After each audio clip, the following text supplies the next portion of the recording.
أعوذ بالله من الشيطان الرجيم. بسم الله الرحمن الرحيم. الحمد لله رب العالمين، وبه نستعين، وصلى الله على محمد وعلى آله الطيبين الطاهرين وأصحاب المنتجبين. Alhamdulillah, pada kesempatan ini kita akan membahas suatu tema, yaitu doa Kumail yang juga dikenal dengan doa Nabi Khidir. Doa ini senantiasa dibaca pada malam Jumat, di mana malam Jumat doa ini sangat bagus untuk kita baca, sebab ia mengandung dimensi-dimensi selain maknawiyah, juga memberi perlindungan dan memperbanyak rezeki. Sebagaimana kita memahami bahwasanya doa itu merupakan senjata orang mukmin. Ad-du'a'u silahul mu'min. Tentu maksudnya senjata di sini bukan senjata berdimensi peralatan di dalam peperangan, sebab ia berdimensi maknawiyah dan spiritual. Jadi doa sebagai senjata, yakni sebagai senjata dalam menghadapi berbagai hambatan dan penghalang dalam spiritual dan maknawiyah untuk mencapai kedekatan kepada Allah Subhanahu wa taala. Ya, boleh jadi juga maknanya bahwasanya doa senjata di dalam berhadapan musuh-musuh yang membenci atau melakukan kejahatan kepada kita. Jadi doa ini mempunyai dimensi sebagai senjata maknawiyah dan spiritual untuk memberikan kita kelancaran perjalanan menuju kedekatan pada Allah Subhanahu wa taala. Nah, sebagaimana kita tadi sudah isyaratkan bahwa kita ini membahas doa Kumail. Siapa Kumail ini? Dia adalah seorang sahabat daripada Amirul Mukminin Ali alaihissalam. Kumail bin Ziyad Nakhai, dia ini merupakan sahabat pilihan Imam Ali alaihissalam.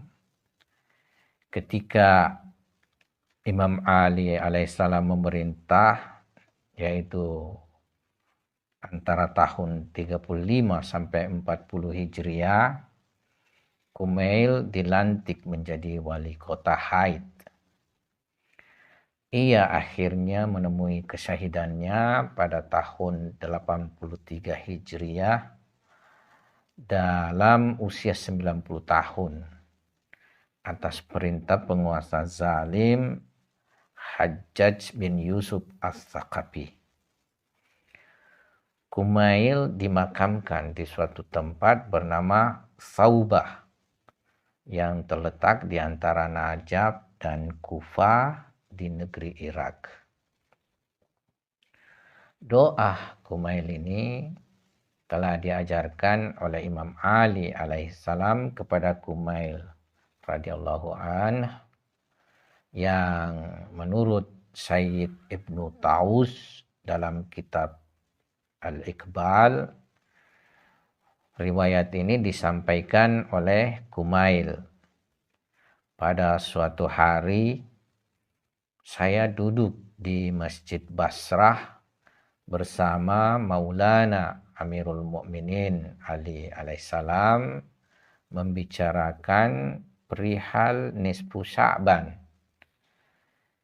Ketika ditanya tentang ayat fiha yufraku kullu amrin hakim, beliau mengatakan bahwa ayat ini mengenai nisfu Sya'ban, yaitu orang yang beribadah di malam itu tidak tidur dan membaca doa Hazrat Khidir alaihissalam akan diterima doanya. Ketika Imam Ali alaihissalam pulang ke rumahnya, di malam itu saya menyusulnya. Melihat diri saya, beliau bertanya, apakah keperluanmu kemari? Jawab saya kesini untuk mendapatkan doa Hazrat Khidir. Imam pun mempersilahkan saya duduk. Seraya mengatakan, wahai Kumail, apabila engkau menghafal doa ini dan membacanya setiap malam Jumat, cukuplah itu untuk melepaskan Anda dari kejahatan. Anda akan ditolong Allah Subhanahu wa taala dan diberi rezeki, serta doa ini akan dimakbulkan.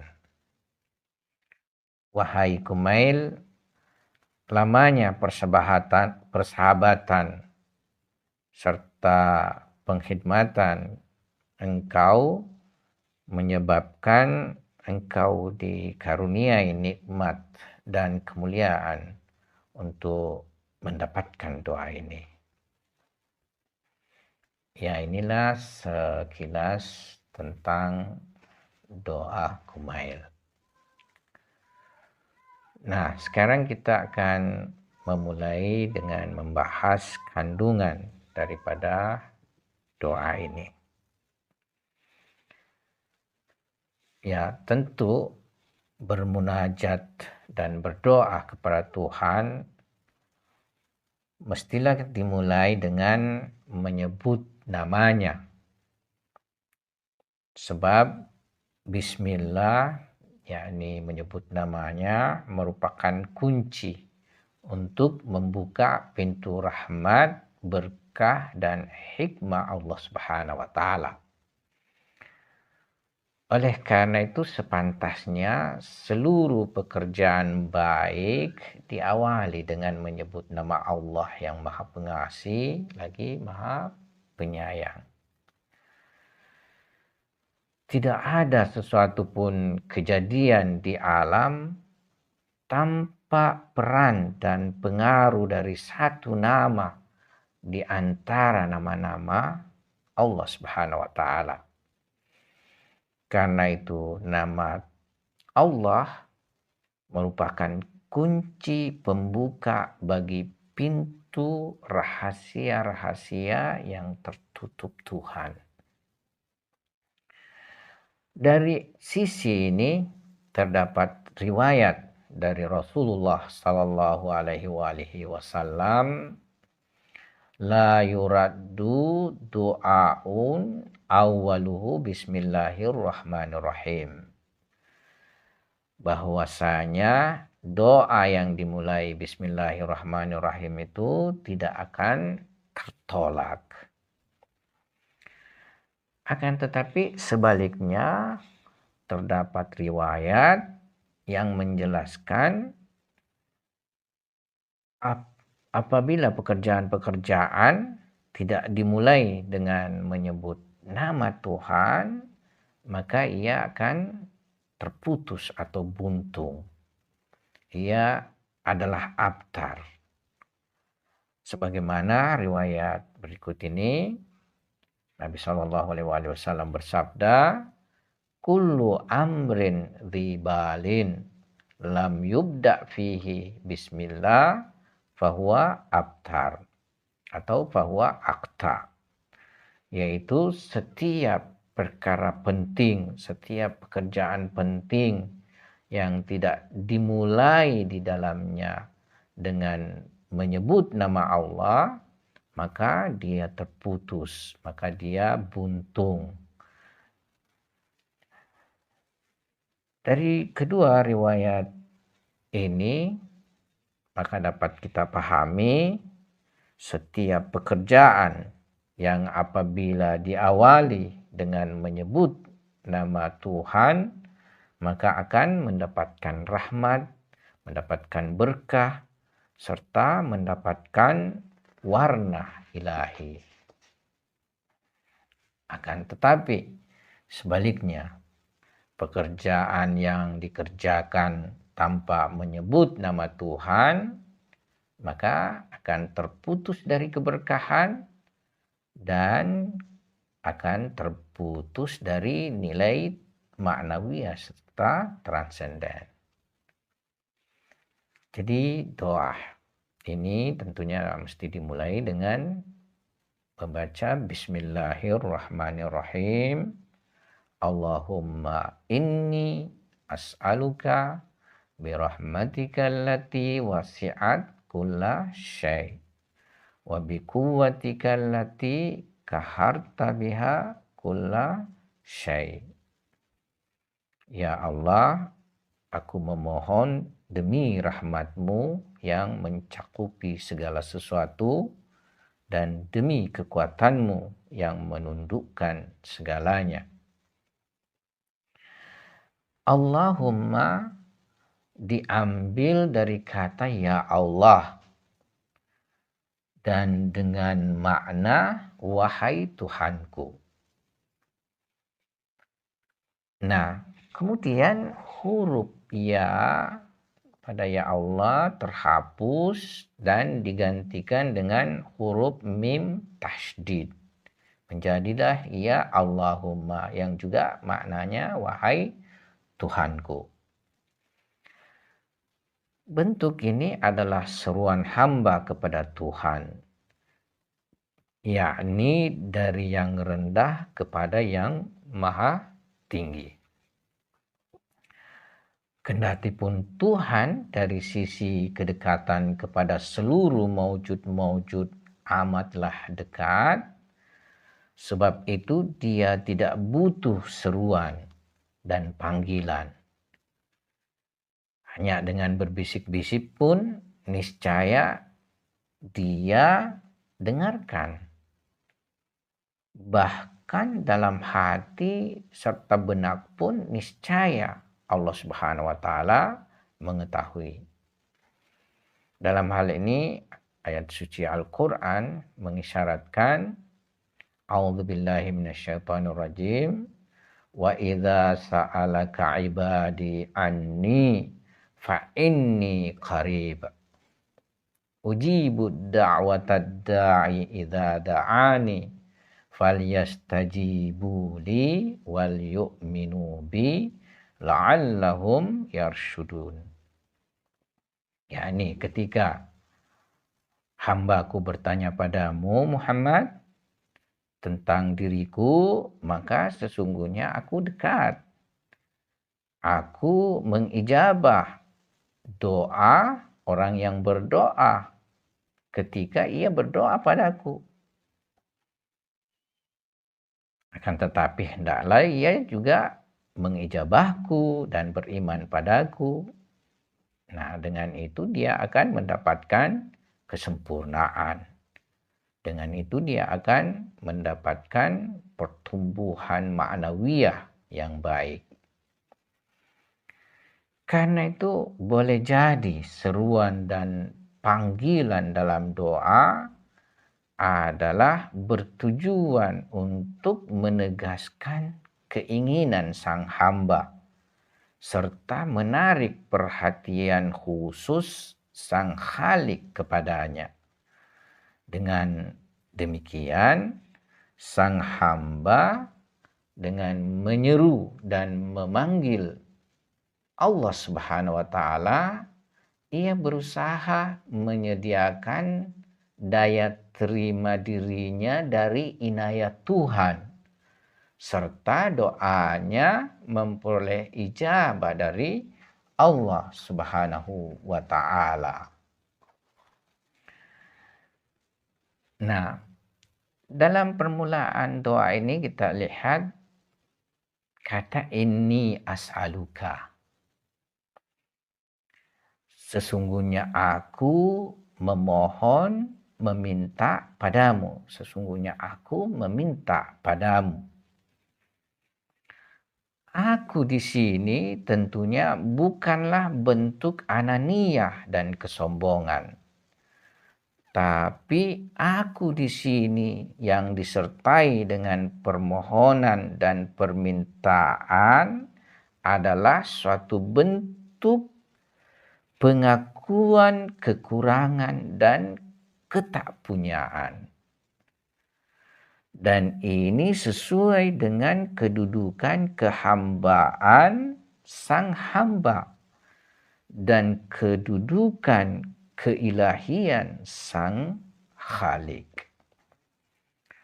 Bahwa kedudukan maujud yang fakir, yang miskin dan butuh adalah mengungkapkan kefakiran serta kebutuhannya kepada Zat yang Maha Kaya dan Maha Sempurna. Suatu maujud apabila ia tidak mampu memenuhi kebutuhannya, maka ia niscaya memohon bantuan kepada maujud yang sanggup mengatasi keperluannya. Sementara Allah Subhanahu wa taala adalah Maha Kaya dan Maha Kuasa secara mutlak dalam memenuhi dan mengatasi seluruh kebutuhan dan keperluan dari maujud ciptaannya. Tuhan di dalam hal ini mengisyaratkan dengan firman-Nya, ya ayyuhan nas antumul fuqara ilallah wallahu huwal ghaniyyul hamid. Wahai manusia, kalian semua adalah fukara, jamak dari kata fakir. Kalian semua adalah fakir kepada Allah. Sementara hanya Allah lah yang Maha Kaya dan Maha terpuji. Jadi pada hakikatnya hamba yang fakir, yang butuh kepada Hak Subhanahu wa taala, dia datang dan menyeru kepadanya dengan perantaraan rahmat-Nya untuk mendapatkan kebutuhan dan keperluan-keperluannya. Sebab pada hakikatnya Tuhan tidak pernah menahan pemberiannya kepada hambanya. Emanasi Tuhan senantiasa mengalir kepada seluruh maujud ciptaannya. Tapi kadang sang hamba mesti meminta dan berusaha untuk meraihnya, yakni dirinya ini diluaskan keeksistensiannya, sehingga semakin luas eksistensinya maka semakin besar daya tampung emanasi dari Allah Subhanahu wa taala pada dirinya, sehingga memungkinkan bertajalli nama-nama dan sifat-sifat kesempurnaan Allah Subhanahu wa taala kepadanya. Sekianlah dulu kita punya pembahasan singkat ini. Jadi sedikit demi sedikit insya Allah kita membahas dari doa Kumail ini. Mungkin kita bahas secara berseri untuk setiap Jumat. Wabillahi taufiq wal hidayah. Assalamualaikum warahmatullahi wabarakatuh.